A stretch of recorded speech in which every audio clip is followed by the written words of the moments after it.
Hey everybody, welcome back to the Anyway Whatever podcast. I'm your host, Mike Fisher, and today's guest is singer-songwriter Madeline Rosene.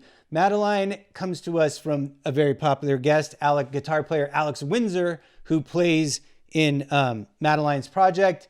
They write together, and I'm very happy that Alex recommended her because Madeline was a fantastic guest, as you'll see. A little more stream of consciousness, a little more philosophical than some of the other episodes that we've done. She's a very, very smart and interesting person. And I'm glad she sat down and talked with me. So as always, if you are watching this on YouTube, hit subscribe and click the bell, share and comment if you have anything to add. If you are listening to this on the audio version, subscribe wherever it is you get podcast content. Give us a review if you can. A rating is always super awesome and appreciated. And down below, you can see links. We have t-shirts now, and we have merch, pins, stickers, all that stuff is all linked down below in the comments. You also find links to Madeline's social media. And you can find us at Anyway Whatever Podcast, wherever it is that you're looking for your social media. On Twitter, we are at AWP_podcast. And my personal Instagram, where you can find my graphic art and design, is at Maximum Fluoride. So, yep, fun and interesting episode. And yeah, we'll see you on the other side.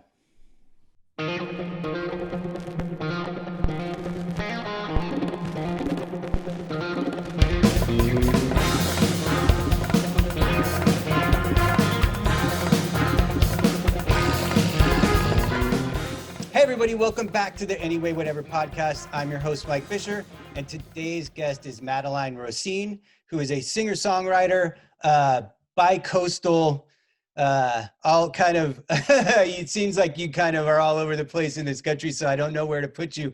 But Madeline is a singer-songwriter, and earlier this year, she put out a record called Raised on Porn, and it's very good. Right up front, I want you to get your social media shout outs out there so people know where to follow you. So if they're listening, they can check out what you got going on. Sure. Yeah. You guys can follow me on Instagram. It's at Madeline Rosene. I'm probably the most active on there, but I'm also on Twitter and wherever. Follow me on Spotify. And you can check out MadelineRosene.com and you will find me. And by the way, I love the name of your podcast. Anyway, whatever is kind of like how I feel about everything. So I'm happy to be here.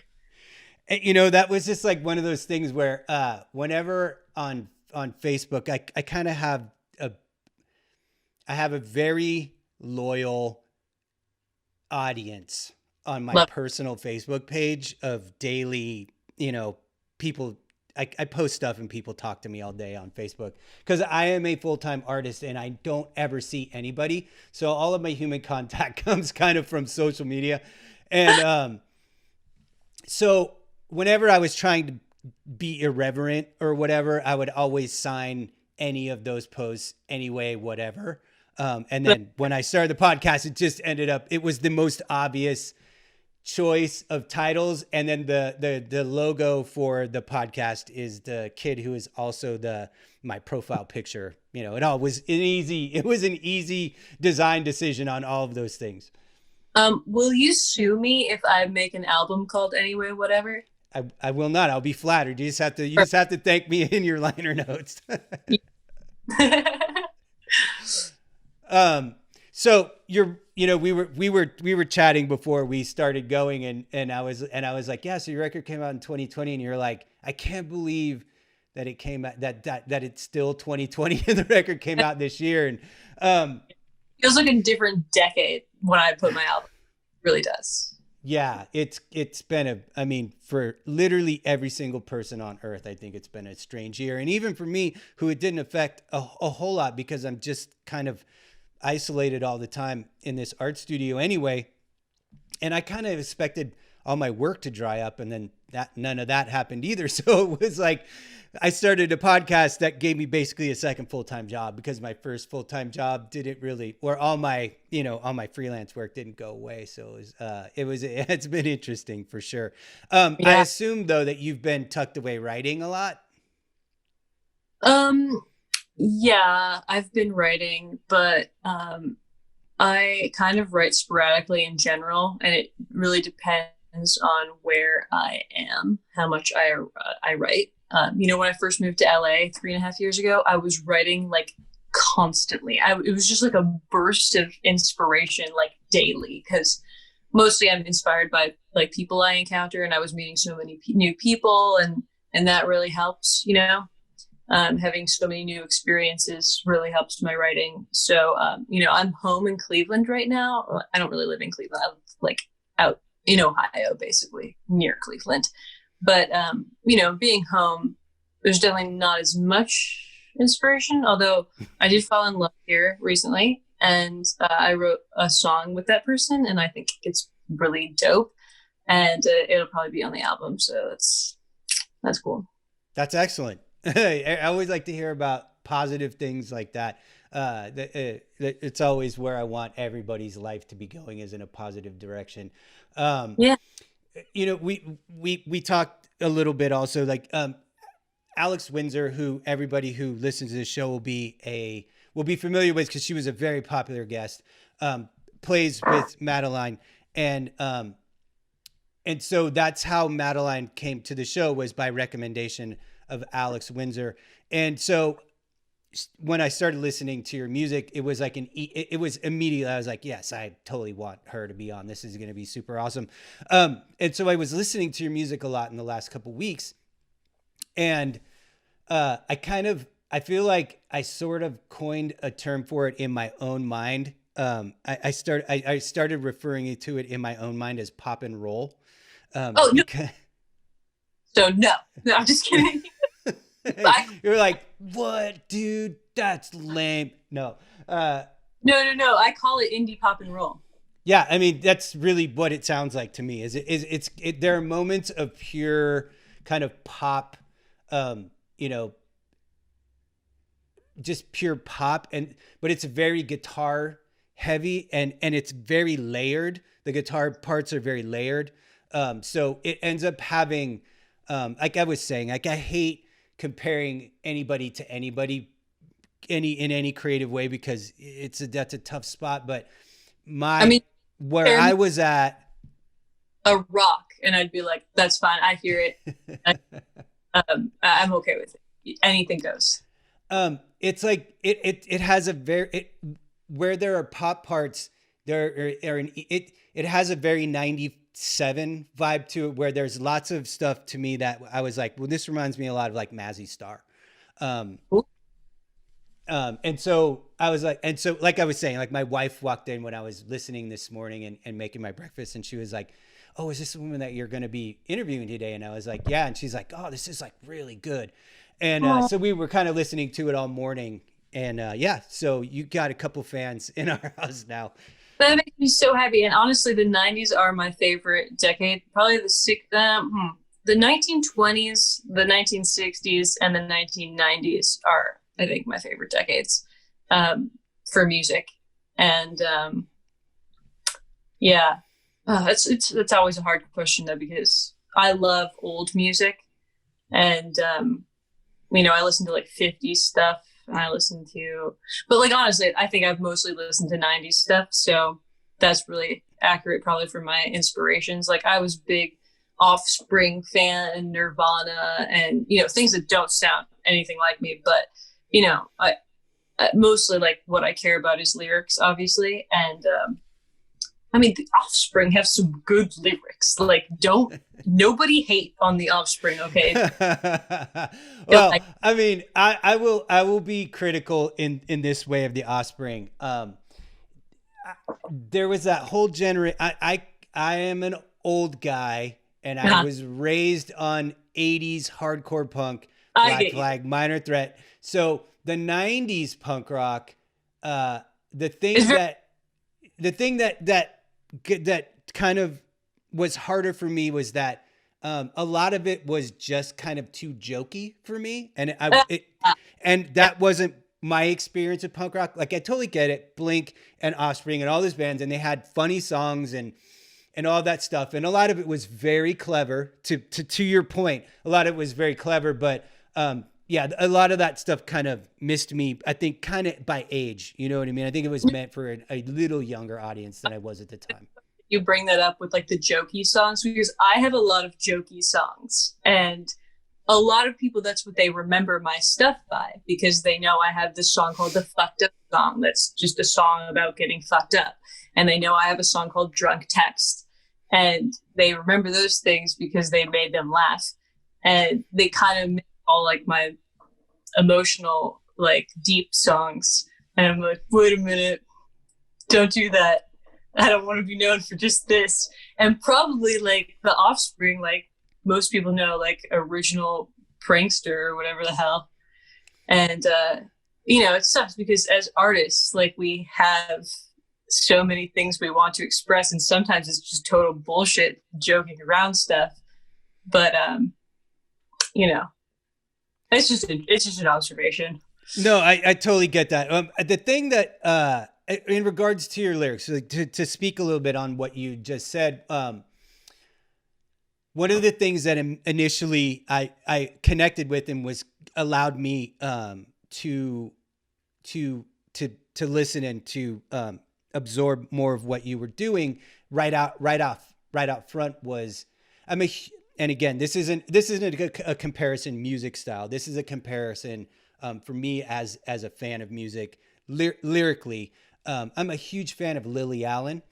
Oh my God, so am I. I love her.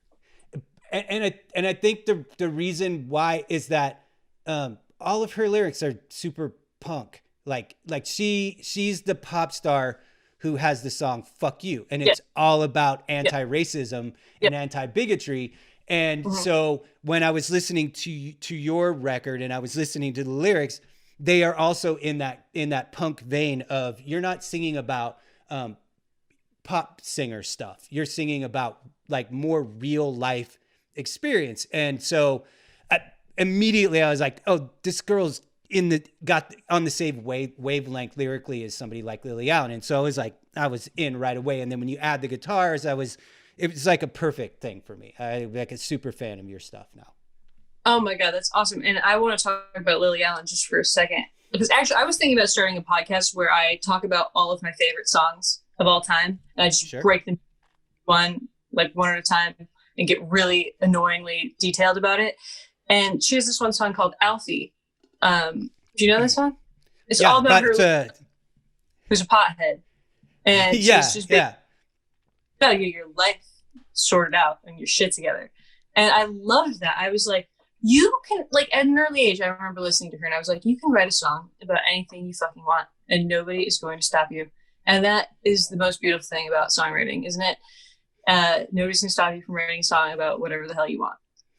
Right. That also, are you aware of who her brother is in the larger cultural sense? Her brother? No, Alfie? I don't know. Do you watch Game of Thrones? I've seen like some episodes. I know her brother was one of the main characters, Theon Greyjoy, on that show. No Alfie Allen, yeah. Wow. And I did not know that until I was 8 seasons into Game of Thrones either, and I was like, that's wild. Yeah, and it's funny because maybe that song worked and he got his shit together and he became on one of the biggest TV shows in TV history. And that song is so wild because it's got like some kind of polka theme too, doesn't it? It's like, yes, it's like a weird polka. Yeah, there's like an accordion in it or something, but it's really experimental, and that's another thing I really like about her. Yeah, actually, I had on as a guest a woman who was her hairstylist for a little bit, who is also my wife's hairstylist. So my wife is a movie and TV hairstylist, and so cool. And so my wife's hairstylist also does a lot of pop singers, like the Katy Perry blue wig was done by Marcy, and she also did Lily Allen's hair a bit. And so that was cool for me, as I was like, yes, like we had, that was like a good connection there too. Yeah, that's dope. So one of the things, there were 2 songs in particular that stood out on your record because they were a little different. And one of them was the song "Numb," and I think that was some sort of single because there's a video for that, correct? Yeah. Sorry, hold on. I have to let my dog out. I Yeah, didn't go really ahead. have any singles. Um, I didn't technically release any singles, which was, a mistake, I guess, thinking about this retrospectively or whatever. I did make a music video for it because I guess we all just kind of thought, hey, people will like this song a lot. And yeah, so it was a single in the sense that we made a music video for it and it was kind of singled out, but we didn't release it beforehand. Hold on a second. I'm not ignoring you. I'm looking at your track list because there was another song. The opening track, "Little Planet," was one of the ones where I really noticed the layering of guitars a lot, and it listening to it on headphones as opposed to like on our Bluetooth speaker. Like the depth of the guitar layering, it's absolutely beautiful. That song's amazing. And to the song "Numb," it's like also kind of the same thing where if you just listen to it, it sounds like a pop song, but if you really listen to it, there's a lot going on there. Yeah, Little Planet was definitely like a weirder one for the album because it was a little more like ambient, and the producer was the same one who did Late. So this album is kind of a collage of different producers and engineers, musicians. Like it's kind of all over the place, but it just kind of came together kind of scrappy like that, and it took years. So the Late and Little Planet are the same producer, and he is just like a genius. His name's William Driscoll, and then I also work with Shay Stratton, and Shay is in the band State to State, which is a really cool rock band, and they liked my stuff. I used to hang out with Shay a lot, and he was like, you have like such a big repertoire, like you got to make an album. And I was like, okay, like I've been trying to do this for a long time, so if you're willing to help me, yes, okay. So I talked to them a lot about like what I wanted the sound to be like, and we talked a lot about Amy Mann, and those tracks were kind of like, these are like the more rockish ones. I don't know, it was just a pleasure working with those guys because they really could see the vision and hear the vision of my songs. I think more than a lot of people could. So yeah, that's what a good producer can do. A bad producer lets you produce your own record, and a good producer knows how to get what is in there out of you. And I've been in enough bands and been in enough recording studios to know a good producer when I hear about one. So that sounds like you had a good one there. Yeah, it's hard to find those people, because they have to be a little psychic or some shit, Yeah. Yeah. I think that's one of those things. It's like when I think of the, people who were able to do like extraordinary production work. Like you think of Rick Rubin, who every single band he got his hands on was infinitely better than any version of that band ever was before or after. Down to like Slayer and Red Hot Chili Peppers and Jay-Z, like really legendary artists who were great. And then they did a Rick Rubin record and it was like, well, shoot, good luck ever beating that. Right. True. The other song that I really liked because it stood out as something a little bit different was the song "Blue," because it had, it has like a rap track in it, and it, it's a little more hip hop influence, and I that track was amazing. Thank you. So yeah, that's Dante Jukel who is rapping on that, and he produced that song, and so we have a co-written song that's going to be on the next album and is going to be released as a single for the next album. It's called Good Behavior. And I'm actually flying to LA on the 19th to make a music video for it. Oh, nice. And we are filming in like a set. So it's kind of like a little BDSM-ish, like playful, like girls in pink jumpsuits stealing things from security guards and taking over the prison. It's going to be really fun. So I'm excited. That's excellent. There's, I mean, your record was called Raised on Porn, and there, you have a lot of, it seems like sexuality seems to be a running thing through all of your, through your record and stuff. So it's not really that surprising that it's a little bit touching on that there with the video. Yeah.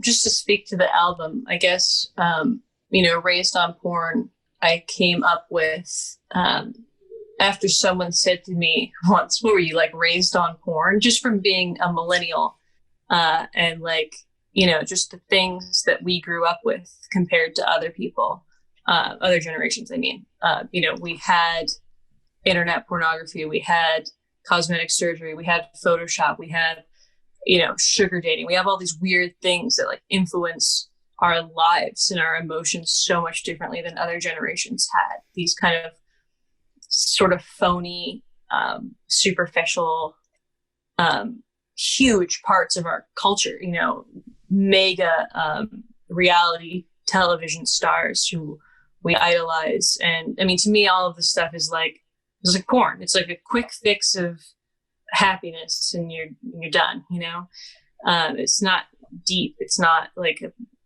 serious interpersonal connection or like academia that's like bettering you or something like that, so the reason I made this album was because moving to LA, like, I think that was just so in my face, and I just wanted to say something about it.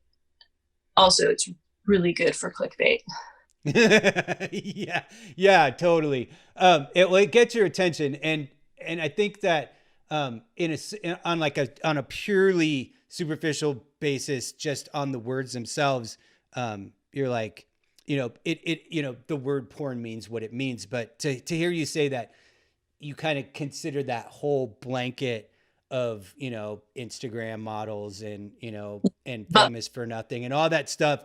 And just that whole culture that we live in now, where everything is basically porn, because it's just little bite-sized pieces of pleasure, We know why it exists, because sexuality is so intrinsically powerful for human beings. And that's why our culture just, revolves around it.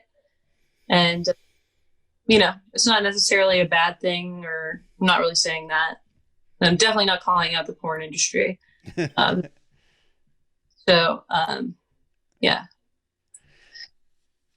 Yeah. We were, when we were chatting on the beginning, we were kind of talking a little bit about that whole famous for not doing anything thing. And all my kids are millennials. I had my kids really young. And so all my kids are in the 25 to 30 range.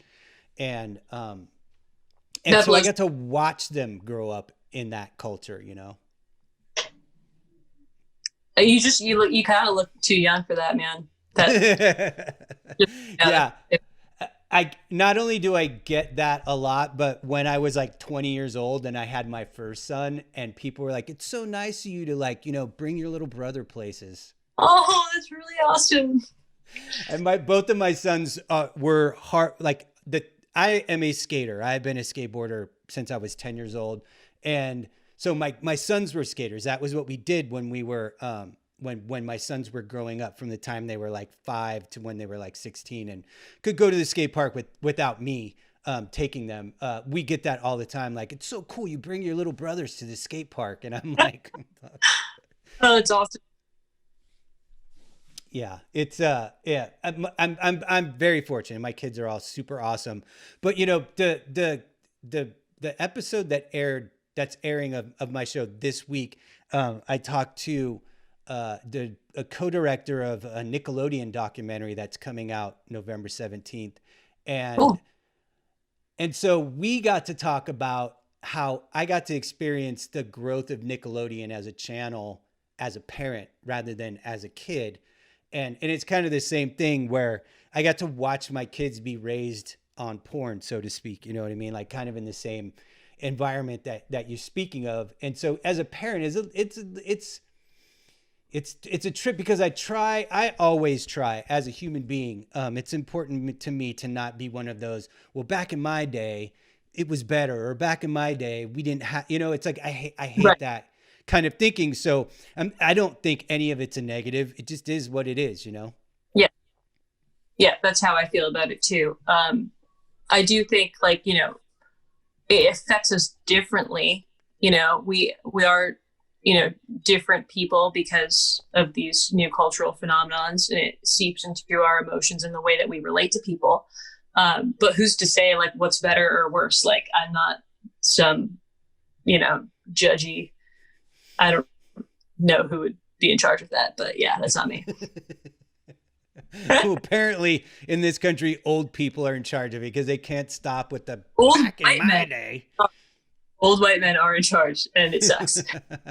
Well, I'm one of those, so I don't Oh, I'm control sorry. anything. You're in charge here, and I'm so happy about it. Oh, that's awesome.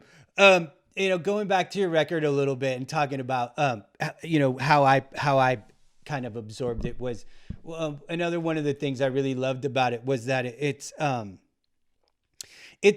varies in style from track to track, and listening to you talk about how it was kind of like you had a bunch of songs written and then somebody was like, we got to put all these into a record. It makes perfect sense. And they all fit together really well, even though they all kind of have a little bit of a different style. And I think that that's one of the things that will definitely keep me coming back to listening to it, is that every track has kind of got a different feel to it. That's awesome. Thank you for saying that. I don't like consistency. I don't like anything that's consistent. I don't do anything that's the same like every day, and I don't like boring things. So I hope that's evident from my songs. And I think a lot of people that I talk to who are like trying to like help me with my career are all like, "Well, what's your thing? Like, are you what are you like?" Are you going to do more of these pop rap things, or are you going to do more of this rock thing? Because like, I need to put you in a box and you need to stay there.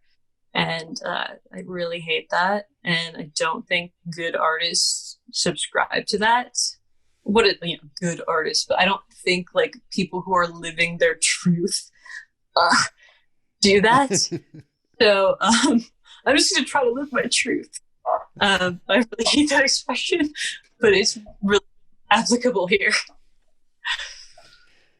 Totally. A little bit to my creative thing too is like at some point I kind of cashed out of the idea that I was going to be a famous artist for a particular thing, and Right. I decided it would be more interesting to me as a creative person, and it would be easier for me to sustain my creative life financially, is if I was good at a bunch of different stuff instead of like one thing. Because one thing can get flavored out really, really easy. It can get flavored of the month out of Yeah. existence really easy. And so, if you need a painting, I can paint something. If you need a drawing, I can draw something. If you need animation, or if you need, an album layout, or if whatever, it's skateboard design, whatever it is, like I can cover it, and it keeps my job way more interesting for me.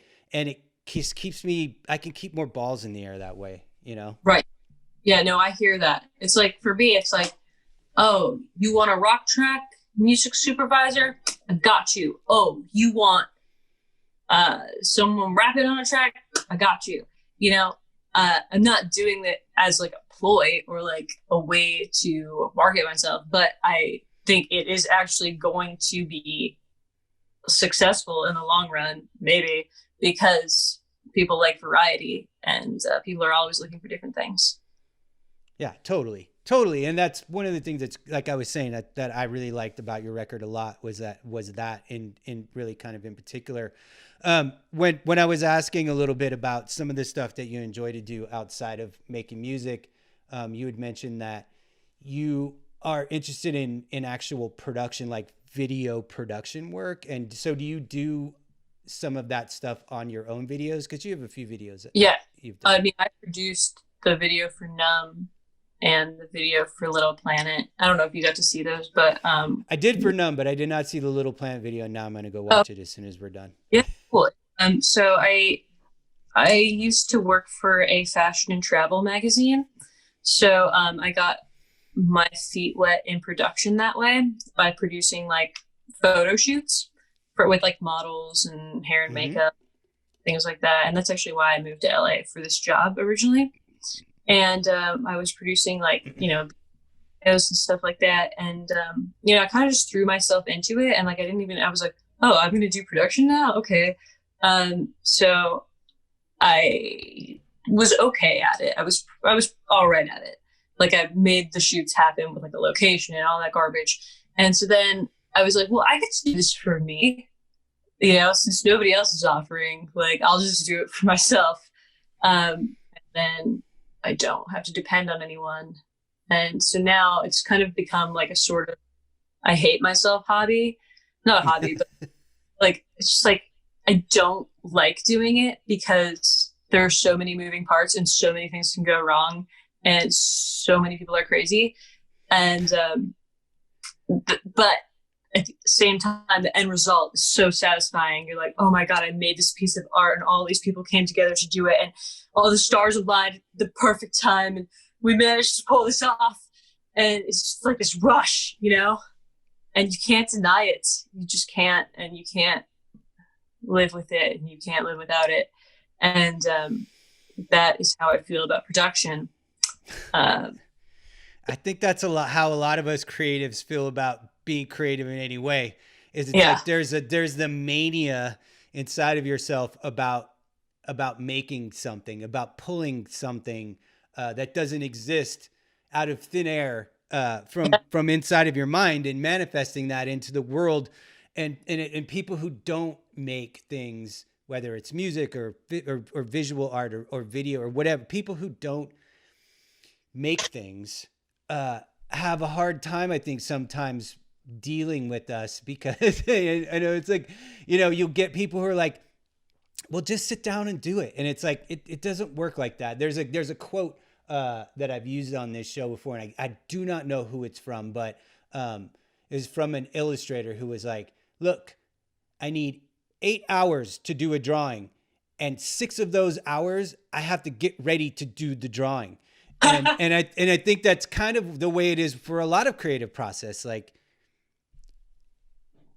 yeah, absolutely. I mean, I also just think like people on the outside have no idea what the process is or what it takes to make these things out of thin air. They're just like, well, they got a professional and the professional said to do it this way and the professional made it happen and they got their crew that they always use and they did the procedure.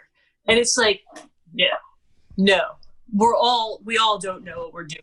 We're all just doing this and there is no procedure. Believe me, there are some, random suggestions like make a call sheet, but I mean, really, what is that? And, Yeah, totally. Do you do all of your editing or is that jobbed out? Oh God, that's jobbed out. Editing video, you mean? Yeah. Yeah. I work with Ben Shawnee, who's like this unbelievable DP and editor. He's incredible. He did Numb and he did Little Planet. So you'll check those out. And he's going to do the next one. But we're going to have another DP too, Jason. Oh, actually, he was on Numb too. And then my friend David is directing it. And we kind of came up with this concept together. I was like, we're filming in a prison. I've decided that's what we're doing. And then we kind of hashed out everything else. So, to me, everything starts with like, where are you in time and space, for a visual production. Sure. So, yeah. Speaking of that, because I'm a total location nerd, living in Los Angeles, where did you guys film Numb? Like that was at a bar. What bar was it? Yeah. Are you familiar with Sherman Oaks? Yeah, I live not too far from Sherman Oaks. Word. Okay. So there's a bar I think it's called The Sherman. Oh, and upstairs, there's like a little speakeasy. And that's where we filmed it. There you go. There you go. See, that's the kind of things I like to know about this town. I always like to know, where was that shot? Where was that filmed? It drives my wife absolutely crazy because I'll be pausing stuff like, that's either on Ventura Boulevard or that is on Wilshire Boulevard. And I can't figure out. Oh my God. Yeah. I do the same. Yeah, I really liked that video. Numb was really good. The lighting was particularly beautiful in it, and just fits really well. The mood of the video fits really well with the tone of the song. So I think that's amazing that you put those things together like that. And Mixed feedback on that, so that makes me happy. Some people are like, this doesn't go with the song, you don't seem numb, and I'm like, okay, well, I did my best. That's the point of the song, though, right? Yeah. I mean, it's like, I don't know. Everybody hears things in their own way, and everybody interprets things in their own way, and that's one of those things why I'm always so careful when I'm talking to people about comparing them to particular artists or particular songs or lyrics or what does it mean and all that stuff. Because, I was listening to something, a podcast, shout out Tennis Podcast. They were doing the top 10 best albums of all time based on the Rolling Stone issue that just came out. That was like the top 500 records ever. And they were talking about, there was a Bob Dylan record in the top 10. I can't remember which one it was. But they were talking about how Bob Dylan was like people were like, oh, this was all about your breakup with your wife and whatever. And then like, he was like, no, it wasn't at all like about that. People just assumed it was about that. And it's like, and so it's one of those things. Like I guess it doesn't really matter specifically. But yeah, it's weird that people would put that in your face like that. Yeah. I like when people try to like analyze my lyrics and figure out what they're about. That makes me happy because it means like they're listening and they care. So I don't really care what they think it's about. Like as long as it means something to them, that makes me really happy, because that's pretty much the only reason I do this is so, people they hear it and it elicits some kind of emotional reaction or new way of thinking. But yeah, sure. I like. Well, your lyrics are they're a little bit deeper than standard esoteric lyrics, and so I think there's a lot there to hear. Yeah, I mean, I just get so sick of the stuff that's on the radio because I'm like, okay, this didn't make me think about anything differently. I don't care what you're talking about, and I don't know. I like to hear things that are really different. Because otherwise, what's the point of recording it and saying it, I mean, of course, there are really hardly any original thoughts now, right? I mean, like, everything's been said. Most things have been said. But, I mean, that's true and it's not true. I mean, there are always new ways of thinking, right? And, sure. I mean, we challenge ourselves as creatives and artists to what are those new ways of thinking? How can I say this differently than someone else has said to make someone feel differently? I mean, I think it's all about challenging yourself and challenging your listener. Because a lot of people are like, you need to dumb down your lyrics. People aren't going to understand what that means. But no, like we hold people to a higher standard. The end. One of the things I would say that your generation benefits from, and I can definitely hear it in your music, and I wish I heard it in more modern music, is that you guys get to draw from a way greater pool of influences than, I was in my first band when I was like 15 in the mid 80s.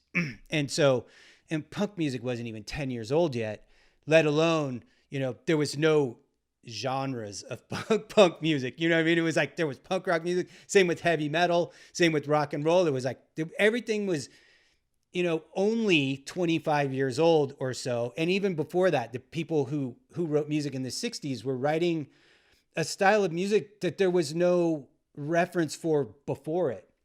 Right. And so you guys have the benefit of being able to draw from the 50s, 60s, 70s, 80s, 90s, 2000s, 2010s, all, punk music, rap music, R&B music, blues music, all these different genres. And I wish I heard more of that in modern music, like I do in your music, where I can hear like, oh, this is clearly a nod to like 50s, like blues guitar or something. You know what I mean? Like I hear a lot of that in your music, and I wish there was more of it. Yeah. I think like people are afraid of using vintage sounds or afraid of like seeming like silly or weird or something from drawing on like old school things. And I don't understand that mentality. Like just because you pull from something vintage doesn't mean your whole sound is going to sound vintage. It's going to be nearly impossible to do that. I mean, even if you were trying to recreate completely a vintage sound, you're going to have a hard time doing that without sounding a little modern. So like, good luck. But like, I'm always thinking like, oh, I want to sound like, I want this like 60s surf guitar sound mixed with, Bollywood mixed with like trap. And like, I love coming up with sounds that incorporate so many different things because that's how you're going to make something new. It's like cooking, you're like, oh, well, nobody's ever tried to put, corn syrup with Lucky Charms, but here it goes. And I mean, there's corn syrup Lucky Charms. What am I saying? But you know what I mean? Like just random ingredients thrown together, make something new. And Korean tacos. Yeah. So to a little bit to stay in the vein of the guitar stuff that we were kind of touching on a little bit. You play guitar on a lot of your stuff, correct? Yes and no. I mean, like I write everything on guitar. So like Little Planet, I'm playing acoustic. I'm playing electric guitar on none, but just the rhythm. Yeah, I have to think about it. But yeah, some of the tracks, yeah, I'm playing. Sometimes I'm like, there are better guitarists than me, so I'm gonna push this off to me. But I mean, everything on that album, I think, except Blue, it started just from me writing on acoustic guitar in my room. So it's, I know all the guitar parts, but I'm always happy to let somebody else do it if I think they're going to give it a better sound. Well, a good manager always knows when to delegate to a more proficient person than themselves to get something done. So I totally relate to that. So how old were you when you started playing guitar? I was in 5th grade, and my brother taught me how because he liked to solo, and he was like, "Well, I need somebody to solo over, so you're gonna learn these chords." And I was like, "Okay, I guess I have no choice." But like I was fine with that. And then we were in a band together. When I was in middle school and he was in high school, and we would like play shows in like Cleveland and Akron, Ohio. And I would be like trying to sell tickets to like my middle school friends, and they'd be like, "I can't go to downtown Wednesday, like my mom won't let me." And I'd be like, "Fuck your mom." Just kidding. But yeah, it was fun. That's awesome. Is your brother still play music? He does. He's like really into techno stuff. He actually lives in the Republic of Georgia in Eastern Europe. Wow. Yeah, he was actually on Georgia's X Factor too. Yeah, so he's musical. Yeah. That is a crazy ass place to live. Yes. And it doesn't. The only thing I know about the country of Georgia was that there was a crazy war with Russia that was like super gnarly. With like Chechnya and Russia. So that was like 20 years ago. So my initial idea is that doesn't sound safe. Oh yeah. Well, I mean, they're like pretty like independent now, but I think that there's still like issues with like the border, like you're encroaching and just stuff like that. So I mean, but yeah, they're like a developing country for sure. And, it's a little bit like the Wild West out there. And I think that's why my brother likes it. I like that. Yeah. I like wild living. Yeah. I like freedom to not have a watchful eye over every single thing you do, and it kind of sucks that this country isn't like that so much anymore. But it Yeah. is what I like about California because we do still get a little bit out here. Scary. So that's so he's playing electronic music now. He's not necessarily so much playing guitar music. Right. Although he does mess around with guitar sometimes. Yeah. That's awesome. So in my little cheat sheet when we were talking a little bit about your production stuff, you mentioned that you like to interview people. In what context? So when I was working for that magazine, I told you about when I was doing production, like I was their senior editor. So I like planned like who we would interview and, what would be our features. So, I've interviewed like some interesting celebrities. Like I got to interview Heather Graham, hang out with her, Christina Milian, shoot, blanking on her name, Lindsay Sterling, the violinist, Mark, so, some interesting musical people. So that's been cool. I like to interview people. I just like to, again, I guess I like to elicit new reactions to things and make people think about things in other ways that they wouldn't usually. And I think interviewing is a good way to help people get in touch with themselves and, find out more about themselves. Because it's, all there is to it, right? I mean, yeah, I don't think I'd ever interviewed anybody other than for a job until I started doing this podcast 6 months ago. And so it's a new muscle flex to learn how to flex for me for sure. But I just like to chat. I'm like a chatty Cathy. And so I figure if I just get somebody in front of a microphone, if they're willing to do that, I can chat them up about enough stuff that we have a good time, But I mean, I think it's just, I remember I did my first interview when I was 16 because I was working for the newspaper down the street here. I was like interning for them, and there was a new library branch manager, and I had like my little questions prepared, and I was like, I want to find out what it's like to be a librarian because, I think life is so interesting to me because everybody's so different and we all take different paths. And sometimes I wish I had done a completely different path and I had learned something completely different or studied something completely different and been a totally different person.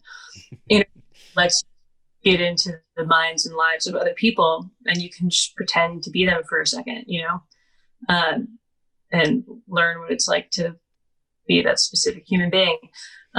So I think after that first little taste of interviewing the library branch manager, she was so sweet. She was like, "You're so good at this." And I was like, "Oh my God, thank you. I'm a child and I'm so happy to hear that." And I think after that, I just wanted to do it all the time. So I was reading your bio on your website a little bit, and it sounds like your schooling was interesting to say the least. Yeah. Is that how you wound up as an intern at a newspaper at 16? Well, I was homeschooled until third grade, and then I went to private school until eighth grade.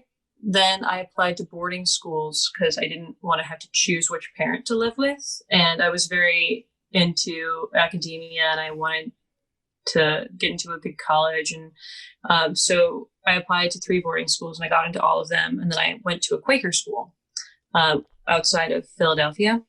Okay. And I boarded for a year and then actually 2 years I boarded. And then my junior year, I ran away for family reasons. And I enrolled in public school back here in Ohio. And I hated it. And I I mean, it was like the worst year of my life. Like I had never been to a pep rally before and I was terrified of it. And I would hide in the bathroom and I would also like just eat my lunch in the bathroom alone. And like I had no friends and it was really bad. And I applied to college a year early. I just read the fine print basically at my college's like website. It was Hampshire College, it was a very progressive school where Elliott Smith went there, Ken Burns went there, Lupita Nyong, and they accepted me a year early, and I just dropped it. Ken Burns, the documentarian. Yes. Wow. Yeah. Yeah. It's progressive school. Like they don't have grades, and you have to kind of create your own major in a way. Mm-hmm. And I mean, the professors are unbelievably incredible, and the class sizes are very small, only like 20 people. So it's like high pressure in the way that you have to be very engaged because they all write papers about you at the end of your class, of grades. So it was a really interesting experience. Yeah. So how old were you when you started going to college? You weren't 17. you. Okay. Okay. You know, I know I have a few friends who did that similar thing where they started college early, and that seems like I remember when I was 17 and that would have been pretty intense for me. I mean, for sure. Yeah. And grad school too for a year. What were you studying? So I was pre-med for 2.5 years, and then I switched to journalism. So I wound up writing a thesis on plastic surgery and young women, and I actually like followed around plastic surgeons and like went into their surgeries and like wrote about them and like put scrubs on and everything. It was really nuts. Wow. That sounds that sounds like something I would want to read. Yeah. Yeah.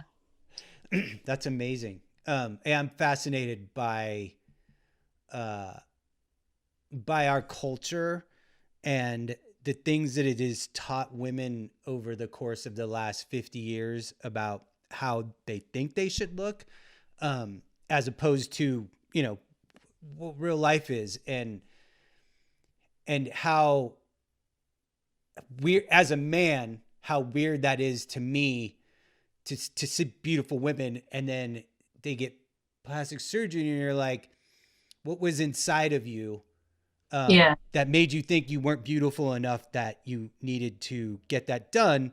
And then you realize that there's a huge influence from culture on that stuff. And, you know, it's even weirder when you see men get plastic surgery. Yeah. I mean, I have so many things to say about this. I mean, particularly like the Kardashians are such an excellent example of, you know, showing people that you shouldn't be happy with your body the way that it is.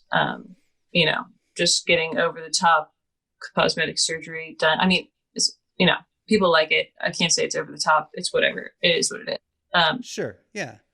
They are unnecessary procedures. So, because, you know, I think we should teach people to feel like they're beautiful without having to go under a knife. Right. It's like, if you feel like you have to do that, that's totally up to you. It's totally your prerogative. And I would never like try to make somebody feel bad about that. Of course. It's a complicated issue.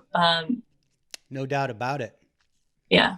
I think for me, just in relation to what you said about the Kardashians, is I do think that there are certain career choices that it makes more sense to get that type of work done because it matters to how you make your living.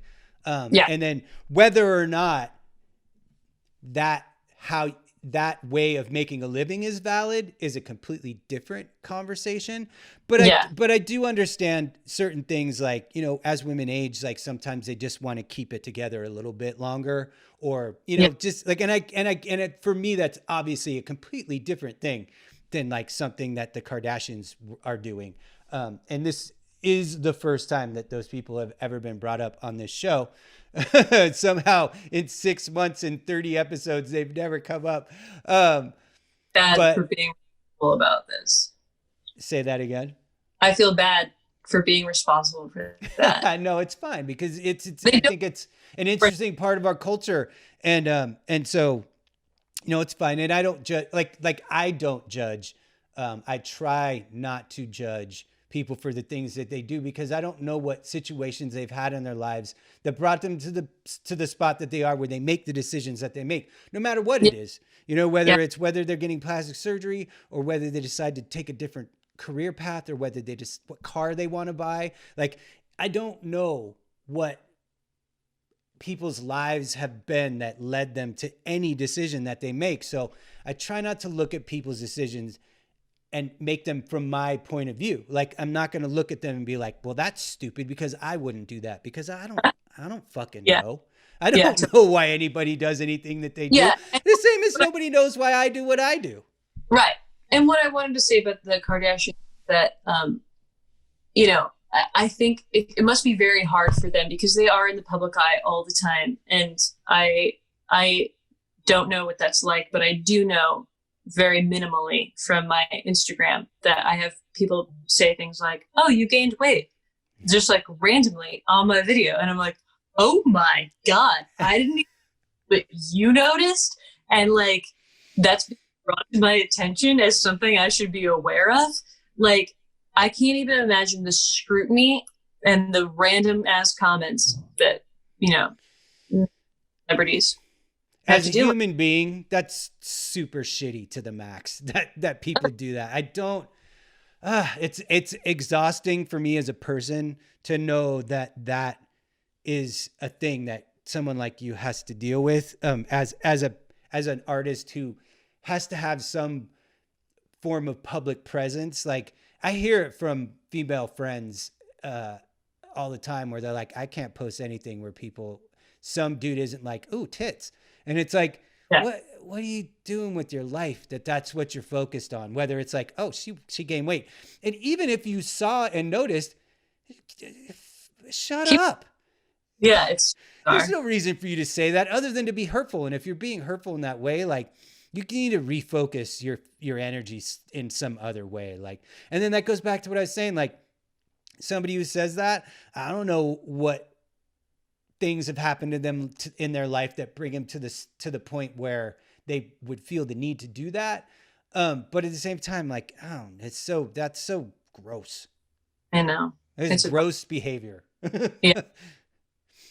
And, at the very minimum, keep it private. Keep your opinions about those things private. You don't need to tell somebody on public platform what you think about the way they look. Like, get out of here with that. The thing about social media is that it's told everybody that every single one of their thoughts is very important. Yes. Very, and it must be shared, because that is what we are telling people with these platforms, because that helps the platform gain relevancy, whatever. Like, and then Facebook, they can sell ads, because it always comes back to selling you something when people are using it. So anyway, I have to go because I have to eat a steak before I die. That is totally fair. If anybody ever found a reason to finish their episode eating a steak, the desperate need to eat a steak, that's as good as any as I can possibly come up with. And I just want to say I'm sorry to the vegans and that I tried and I'm not good at it. And but yeah, it's definitely like dinner time here, and my mom made it. Okay, that's awesome. I appreciate you coming on and giving me your time. We were ready to wrap it up anyway, so don't you dare feel bad. And I will post all of the links to your social media in the comments down below. And I'm looking forward to this new track you have coming out. I'm sure when you are in LA, you will see Alex probably and say hi to her for me. Absolutely. Yeah. Thank you so much for having me. This has been a blast. Like, it's hard to find people on the same wavelength who just want to rap about this kind of stuff. So thank you so much for having me. Awesome. Cool. Thank you very much for coming on, and I'll talk to you soon. Bye. Bye.